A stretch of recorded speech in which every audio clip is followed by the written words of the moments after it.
Morning, everyone. Our case study today focuses on key element of global trade, security, and facilitation, the Authorized Economic Operator or AEO program.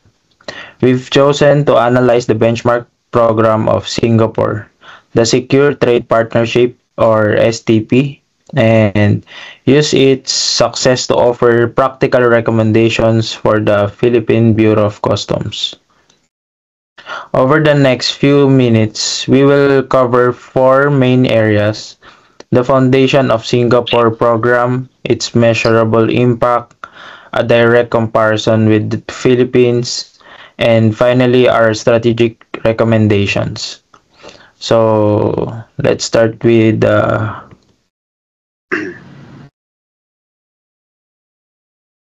so for our agenda, overview, program benefits and reach, impact assessment, comparison with the Philippines Bureau, and key lessons and recommendations, then recommendations, conclusion, and reference. So let's start with the overview of Singapore's Secure Trade Partnership or STP. Starting with the foundation, the Singapore AEO program is called the Secure Trade Partnership or STP. It is highly mature, having been officially launched way back in 2007. This deep history is a key reason for its effectiveness today. Crucially, the STP is fully compliant with the World Customs Organization and SAFE framework, which is the global gold standard. The core principle is simple but powerful. Singapore Customs chooses to trust legitimate traders that meet high standards, allowing them to redirect limited inspection resources toward unknown or genuinely high-risk cargo. Then, to earn this trust, company must meet stringent requirements which go beyond simple paperwork. This includes rigorous security across their entire supply chain, a pristine record of compliance with all regulations, and demonstrated financial stability. So for the program benefits and reach, Boracho will represent po.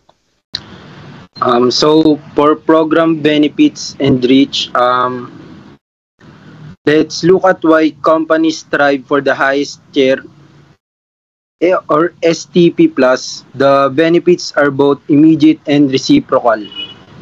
So domestically, AEOs receive powerful facilitation benefits.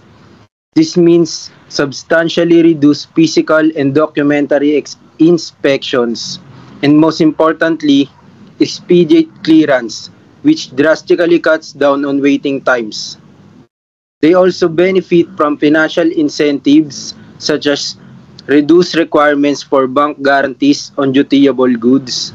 However, the MRA network is the true global advantage.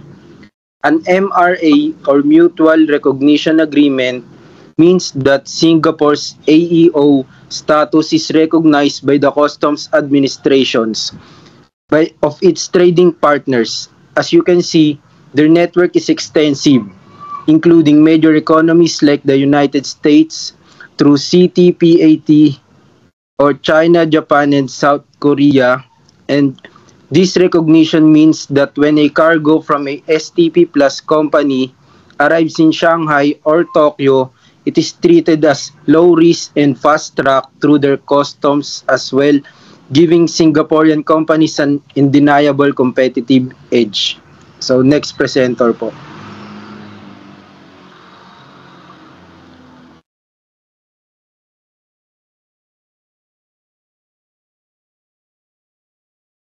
For the impact assessment, moving to the impact, the SPP program is not just about goodwill. It's about measurable economic outcomes. First, predictability and speed. By using a robust risk differentiated approach, Singapore Customs provides guaranteed fast processing. This predictability is vital for companies relying on lean, just-in-time inventory management. Second, economic outcomes companies save money. They benefit from lower inspection fees, reduced insurance premiums, and they avoid costly delays. This AEO status acts as a globally recognized seal of security, strengthening Singapore's position as a reliable global trading hub. Third, private sector response.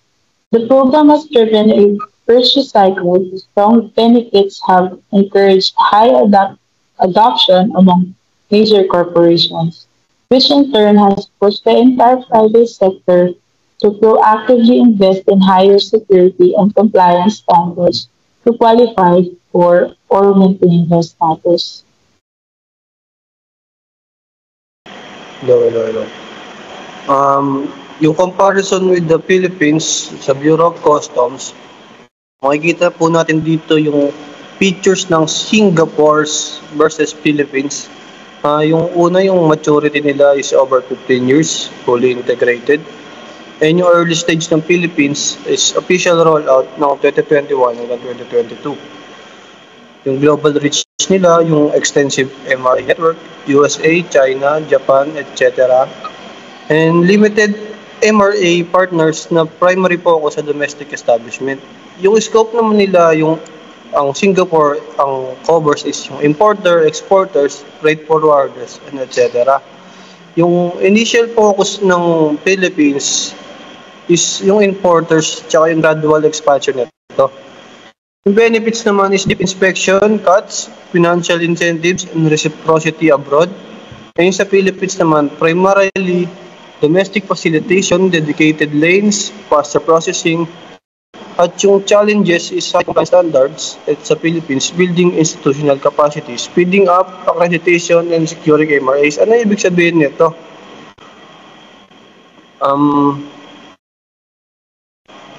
Dito nakita we see a crucial comparison na is yun nga po.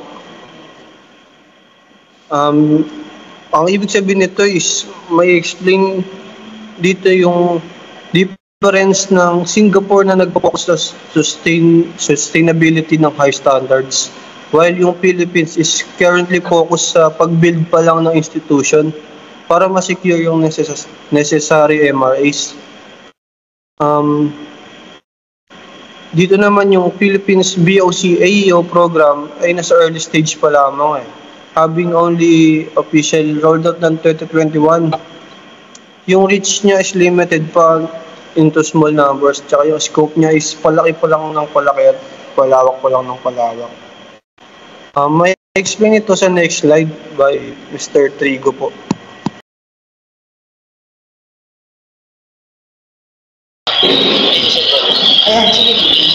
Okay na, Lol. Yes, sir. Yeah. Key lessons and recommendations. Based on Singapore model, we have two strategic lessons for the Philippines. First, the MRA network is true value proposition. For the Philippine AEO program, truly benefit local traders. Those traders must receive reciprocal benefits when they export.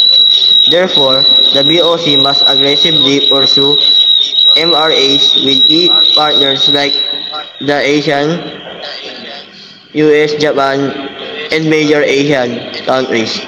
This is the fastest way to increase the perceived and actual value of the accreditation. 2. Digital integration or seamlessness. Singapore integrates its AEO system into its national single window. The BOC must follow suit, moving beyond manual process. Our recommendation is to fully digitize the AEO system and integrate it with the BOC risk management system and other government agencies to eliminate all unnecessary paperwork and physical bottlenecks. For the recommendations for enhancing the Philippine AEO program, first is to optimize incentives and tiers. Recommendation is to implement a clear tiered system. For example, is the gold and silver with exponentially greater benefits to the highest level. Wherein the goal is to introduce a guaranteed minimal or 0% inspection rate for top tier AEOs to strongly motivate compliance. Second is the bolster capacity and scope. Our recommendation is to invest in training and expanding the BOC's dedicated AEO audit team to significantly speed up the accreditation process, wherein the goal is to accelerate the expansion of the program to include critical supply chain players, freight forwarders, customs brokers to secure the entire logistics chain. Lastly is to strengthen the partnership. Our recommendation is to establish continuous formal consultation with the private sector to ensure the program's rules and benefits remain relevant, attractive, and supportive of economic growth.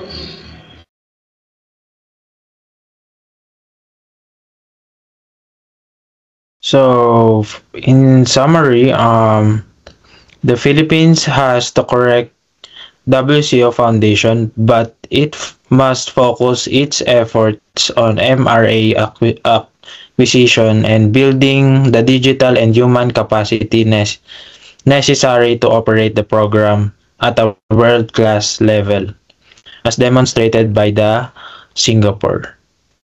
And here's our reference din po.